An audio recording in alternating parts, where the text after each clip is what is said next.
So, in my first video in this series, all I did was read an article from 2008 that was published in the New York Times, and it clearly showed the pay-to-play nature of the Clinton Foundation and then Frank Justra mining interests being involved in a foreign country of Kazakhstan, and the president of Kazakhstan, who's corrupt, being able to use Bill Clinton's good word in public discourse as a currency so that he could gain access to a human rights council. And so it showed the pay-to-play nature of the Clinton Foundation, its operations, and this was in 2008, leading up to 2008. That's when the article was published in the New York Times. And so I want to show you that those things have been published, and it's just that they haven't been prosecuted or haven't been paid any attention to. It's a global situation that we're dealing with. It's hard to prosecute these kinds of things, I believe.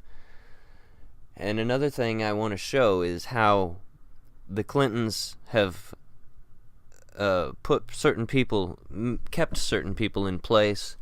The exact very people that would be able to prosecute them are high-powered people that are most likely on the Clintons' side of things, if you were to take sides. I would hope that America is moving to a more populist, post-partisan. Most of us can see that it's two wings of the same bird, that both parties are corrupt to the same extent, and with what happened in the political realm last year, where essentially both political parties, as we knew them previous, have been wiped off the face of the map. I mean, the Democrats, Bernie-crats, divided and then destroyed. And it's hard for anyone to find a home in the Democratic Party right now. The Republicans split, divided into the pro-Trump crowd, the never-Trump GOP, and the Tea Partiers should be progressive populists because it meant taxed enough already, cut taxes, the whole thing. And I understand we're in a post-partisan. I understand that the internet has powers that the mass media, press, cable news have lost, and the print press have lost. We have powers, those of us on the internet who are following politics and following scandalous activities of our politicians, etc., and dare I say it, certain conspiracy theories. UraniumOne is not a scam. This isn't some propaganda being pushed by Fox News. It might be right now. I mean, I do hear Hannity is talking about it. I don't really watch him. I don't have a TV. All of this going forward really needs to be backed up with good sourcing. We've got to avoid any of the rumors, anything that's not vetted and not actually tied back in. I tend to want to go the direction that Charles Ortel has gone, where we focus on the charity itself, the Clinton Foundation, that has no foundation. It was registered as a presidential library back in the 90s, and it never really got registered as anything different since then. And that's a problem. It's a problem in every state that it operates. It's a problem for the IRS. So, as the Clinton Foundation has split up into different groups, where it has a health initiative, it's got activities in Haiti that are registered separate. It's become very difficult to track its own numbers, and the contributions that are made to the Clinton Foundation, it's been clear that Bill and Hillary Clinton use their political might in the marketplace as in exchange for contributions to their charitable foundation. And then there's also questions about how much of that charity that's supposed to go to Haiti or AIDS drugs actually is getting there. So it's just a big no accountability, because the whole situation, the whole organization was never set up properly to be accounted on the money side. So there's 4 periods of time. Right after the Iraq War broke out is, I believe, when the Hillary for Senate in New York campaign would have been. And then she was a senator in New York in the years after that. And then there was the Hillary for President, 2008. And running against, of course, Barack Obama. And it really looked like Hillary was going to be a contender right up to almost the very end. And it's almost a Chicago machine came in and took over the DNC. And that's when Barack Obama became won the primary. But she became Secretary of State under Obama, right? So she still was able to pay off on some of her contributions that had been made to the Clinton Foundation from foreign sources as a Secretary of State. And we actually saw under her reign of Secretary of State exactly what she had been paid to do. And then we go into these last few years, which was the Hillary for President campaign. And again, we're seeing the same things, and we saw a lot of bodies drop, and that kind of thing might not ever be prosecuted. But if we can get to this foundation, if we can get certain people within our government whose duty it is to investigate and prosecute, and I'm not really talking about the Justice Department necessarily, it's actually the state's attorneys general who need to prosecute these, and that's a hard road. It doesn't look good in that field.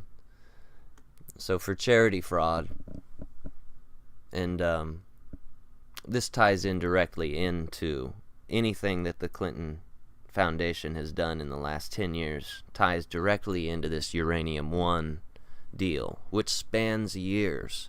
In the first video, I talked about how a shell corporation called Eurasia was set up so that it could begin mining in Kazakhstan.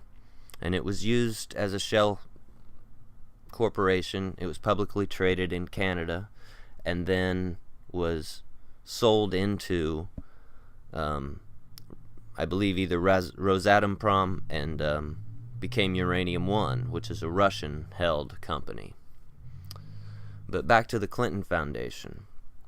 The charity fraud could be prosecuted by the IRS. The IRS is who gives charities their ability, their sanction. And the IRS needs to step up and do its job in pointing out that these charities were never registered. And we're dealing with people that are very rich, that have given money to these charities, that would be in pretty big trouble because it's their duty to also check. And that would be like Bill Gates and Warren Buffett and Frank Chustra. And it's a difficult situation. Many people in Hollywood, of course. Difficult situation because once the IRS begins cracking down on the Bill Clinton Foundation, then all these people would be brought into it, the fold of this. And anytime there's charity money raising done through the U.S. mail, over the wires, the mail specifically, the Postmaster General can look into it as well. So that in conjunction with the state's attorneys generals.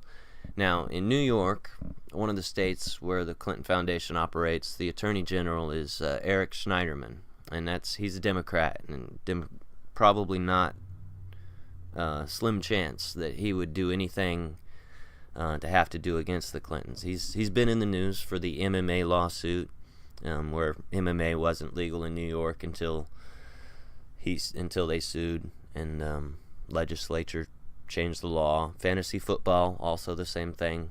A couple fantasy football companies sued to be legal in New York, and the law was changed. In 2013, Eric Schneiderman sued Trump University, and the state of New York sued Trump University. And Donald Trump called Eric Schneiderman a political hack. So, like I said, the slim chance that this guy would be the one that steps up to prosecute the Clinton Foundation. And then we have this Postmaster General, who's also Democratic appointee, still in office from the Obama years. Her name is Megan Brennan, and I would think it would probably be a slim chance that she would take on the powers, as much flack that she would take in the public for doing that. Even though this might be the Watergate of our time, as President Trump said. So, a different take on this, a different speed for this video.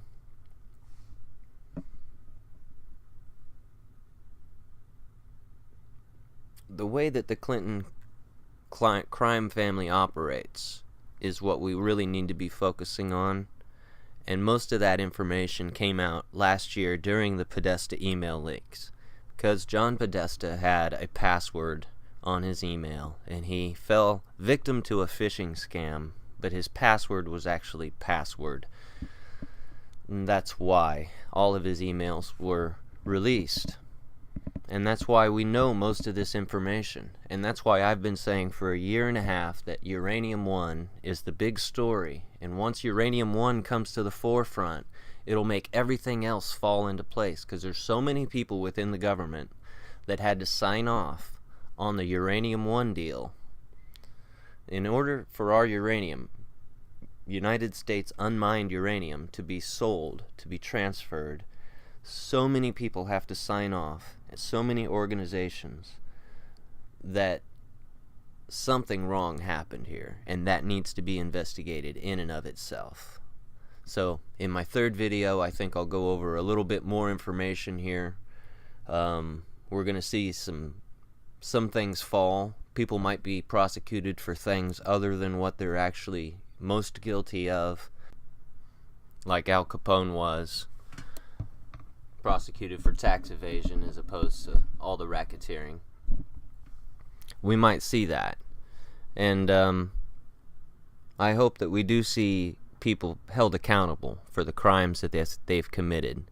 This kind of graft, the point of view I come from is just like Jimmy Stewart, Mr. Smith Goes to Washington, where he's just appalled that people are trading this for that, and quid pro quo is the actual way that the actual grease of Washington.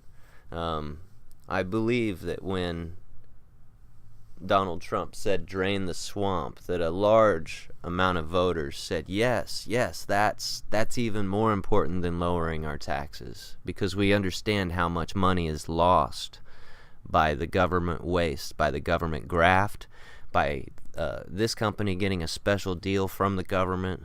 We understand how much of our money that we could be using for sandwiches, for our children's lunch, that money, that same money, gets taken to the government and gets misused. And we understand this on a base level.